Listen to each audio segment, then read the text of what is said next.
বন্দে ভারত ভারতবর্ষের সবচেয়ে দ্রুতগামী ট্রেন। এই ট্রেন হাওড়া স্টেশন থেকে চলছে নিউ জলপাইগুড়ি পর্যন্ত। আমরা প্রথমবার এই ট্রেনের অভিজ্ঞতা গেলাম হাওড়া থেকে বোলপুর পর্যন্ত। আজকের এই ব্লগে আমরা দেখাবো সেই হাওড়া থেকে বোলপুর যাওয়ার অভিজ্ঞতাই। আপনারা অনেকেই হয়তো বন্দে ভারত চড়ে ফেলেছেন, কিন্তু যেহেতু এটা আমাদের প্রথমবারের অভিজ্ঞতা, তাই আমার চ্যানেলে আমাদের স্মৃতির পাতায় রেখে দিলাম এই ব্লগটিকে। আমাদের এই যাত্রাপথ স্মৃতি হয়ে থাকুক আজীবন কালের জন্য। নমস্কার বন্ধুরা, আমি এক্সপ্লোর উইথ মৈত্রী চ্যানেলের আর একটা নতুন ব্লগ নিয়ে উপস্থিত হয়েছি। আমি মৈত্রেয়ী, আর আপনারা দেখছেন আমার চ্যানেল এক্সপ্লোর উইথ মৈত্রেয়ী। আমি এই চ্যানেলে নানান জায়গায় ঘুরে বেড়াচ্ছি এবং সেই ঘুরে বেড়ানোর ভিডিওগুলো পোস্ট করছি। যদিও আপনাদের মানস ভ্রমণ হচ্ছে আমার সঙ্গে, তবুও যদি চ্যানেলটি ভালো লাগে তাহলে প্লিজ প্লিজ প্লিজ একটু সাবস্ক্রাইব করে দেবেন, আর অবশ্যই লাইক, কমেন্ট এবং শেয়ার করবেন। আপনার সংযোগের প্রত্যাশায় রইলাম আমি। আজকে আমরা বেরিয়েছি আবার একটা নতুন ট্রিপে। এখন আছি হাওড়া স্টেশনে। সকাল 5টা বাজে। আমরা বাড়ি থেকে একটা ওলা বুক করে চলে এসেছি 5টার ভেতরে হাওড়া স্টেশনে। আজকে আমরা যাব বন্দে ভারত করে হাওড়া থেকে শান্তিনিকেতন। তো ভোরবেলার হাওড়া স্টেশনের চিত্রটা ঠিক এরকম। প্রচুর মানুষ ঘুমিয়ে আছেন প্ল্যাটফর্মেই শোয়ার ব্যবস্থা করে। আবার অন্যদিকে প্রচুর মানুষের তৎপরতাও দেখা যাচ্ছে ট্রেনে ওঠার জন্য। তো আমরা অপেক্ষা করছি বন্দে ভারতের জন্য। 7 নম্বর প্ল্যাটফর্মে আমাদের ট্রেন দিয়ে দিয়েছে বন্দে ভারত। এই প্রথমবার আমি বন্দে ভারতে চড়ব, তাই ট্রেনটাকে প্রথমেই সামনে থেকে সুন্দর করে দেখে কয়েকটা সেলফি তুলে নিলাম। তারপর ট্রেন বরাবর চলে গেলাম আমাদের সংরক্ষিত কামরার দিকে এবং পুরো ট্রেনটা সুন্দর করে দেখে নিলাম। এই যে প্রথমেই একদম ড্রাইভারদের বসার জায়গাটা, তখনও ড্রাইভার এসে পৌঁছয়নি এবং তারপরেই একের পর এক বন্দে ভারতের দরজা অতিক্রম করতে করতে আমরা পৌঁছে গেলাম আমাদের সংরক্ষিত সিট যেখানে, সেই দরজায়। ট্রেনটি ভোরবেলায় আসার কারণে চারপাশে তখনও বেশ ঠান্ডা, আর প্ল্যাটফর্মে সেরকম ভিড় কিছু নেই। সুপ্রভাত বন্ধুরা, এখন আমরা আছি হাওড়া স্টেশন।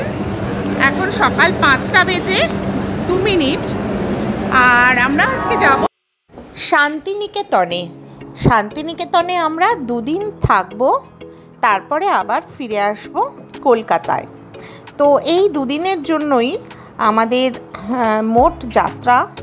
এবং যাওয়ার সময় আমরা এই বন্দে ভারতে উঠব 5টা 55 মিনিটে, আর আমাদের শান্তিনিকেতনে নামাবে 7টা 35 মিনিটে। মাত্র এই 2.5 ঘন্টার জার্নি। তো আমরা ট্রেনে উঠে পড়েছি এবং আমরা আমাদের নির্দিষ্ট সিটে গিয়ে বসে পড়ব। ট্রেনটি তখনও ফাঁকা, কারণ সদ্য ট্রেনটি এসে দাঁড়িয়েছে হাওড়া স্টেশনে, আর আমরা প্রায় সঙ্গে সঙ্গেই উঠে পড়েছি। ট্রেনের ভেতরে স্পেস খুব বেশি এবং ট্রেনটা সবচেয়ে বড় কথা ভীষণ পরিষ্কার পরিচ্ছন্ন, ঝকঝকে তকতকে। ট্রেনের মধ্যে সেই যে সাধারণ চলতি যে ট্রেনের নোংরা, সেটা একদমই নেই। কলকাতায় আছো? কলকাতা থেকে কোথায় যাচ্ছ? কলকাতাতে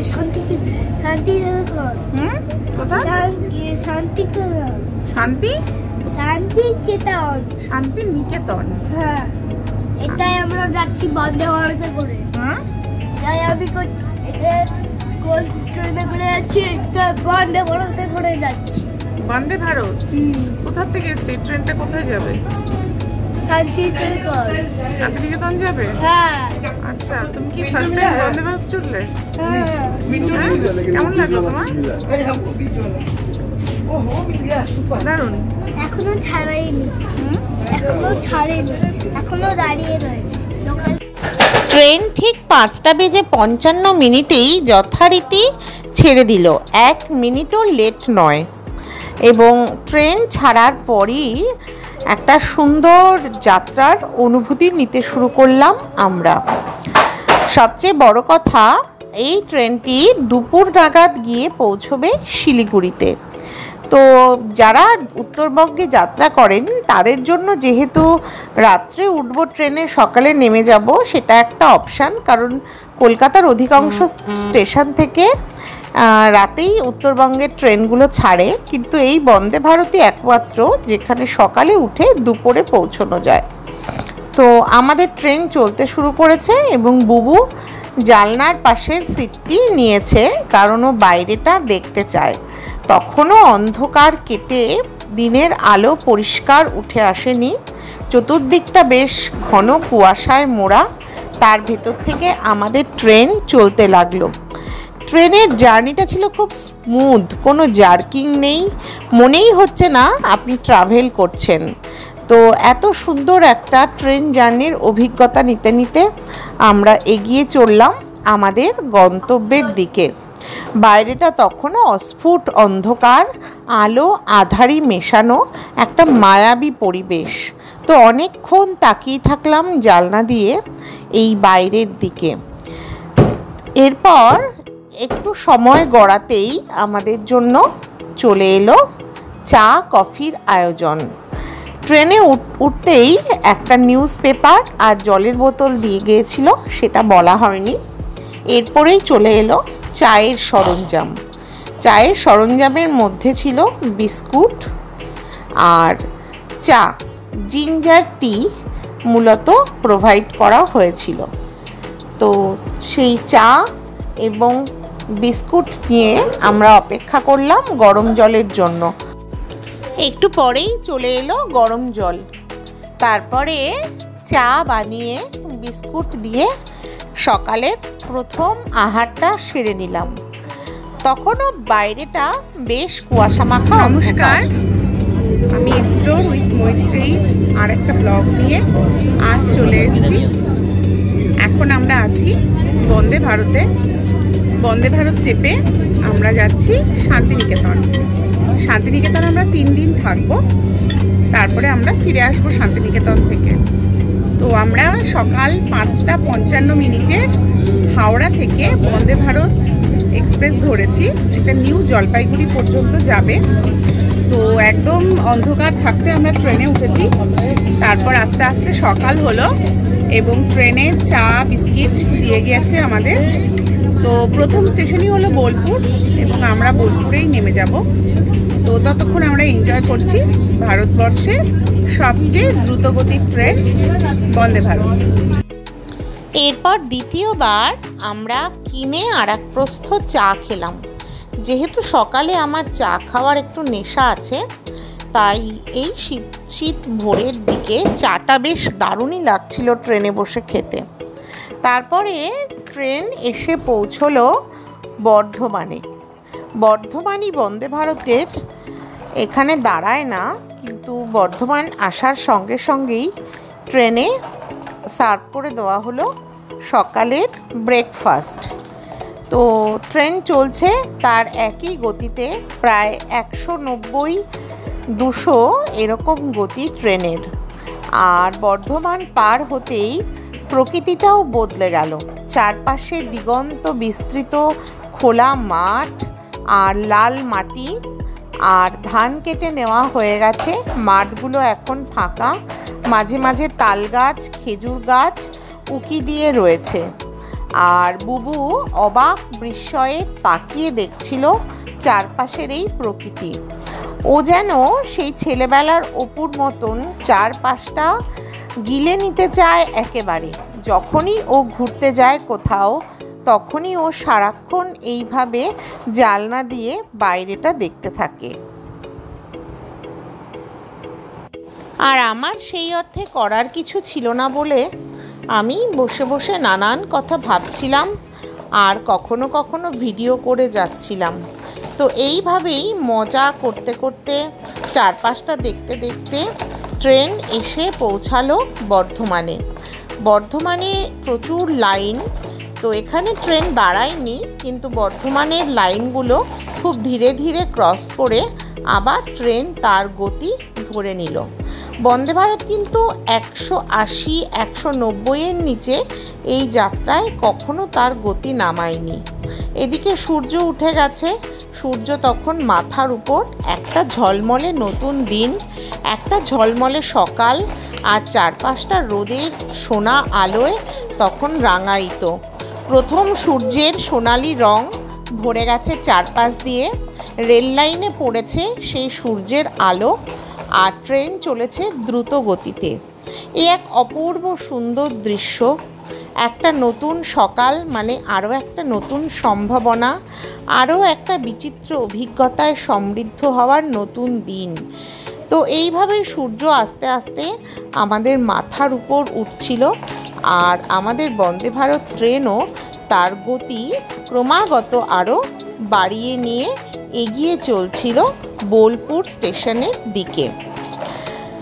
এর মধ্যে দুবার চা খাওয়া আমাদের হয়ে গেছে, কিন্তু পেটে আবারও বেশ ছুঁচোয় ডন দিতে শুরু করলো, এবং 7টার সময় চলে এলো সকালের ব্রেকফাস্টে ছিল ব্রাউন ব্রেড, ডিমের অমলেট, আর দুটো ভেজ চপ, আর আলু ভাজা, আর তার সঙ্গে একটা মাজা ম্যাঙ্গো ড্রিঙ্কস, আর তার সঙ্গে বাটার, জ্যাম, জেলি, আর আলু ভাজা ও মটরশুঁটি।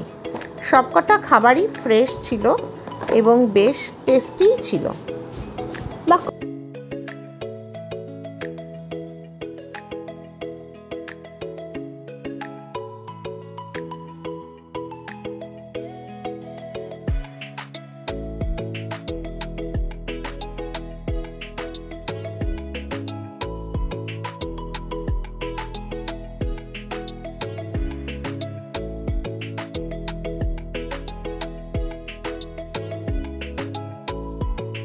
এদিকে সূর্য আরও বেশি মাথার উপরে উঠে চলেছে, আর আমরা পার হয়ে চলেছি দিগন্ত বিস্তৃত মাঠ। আমরা বর্ধমান পার করে গেছে, তো এরপরে বোলপুর আসছে, আর 10-15 মিনিট বাকি। তো এখানে বর্ধমানের এই ধান ক্ষেতগুলো কি অসাধারণ দেখতে লাগছে। অঘ্রাণের ধান কেটে নিয়েছে, সমস্ত মাঠে একটা আভা ছড়িয়ে আছে হলুদ রঙের, আর সুন্দর লাগছে দেখতে। চারপাশটা শুধু মাঠ আর মাঠ, অপূর্ব, খুব সুন্দর।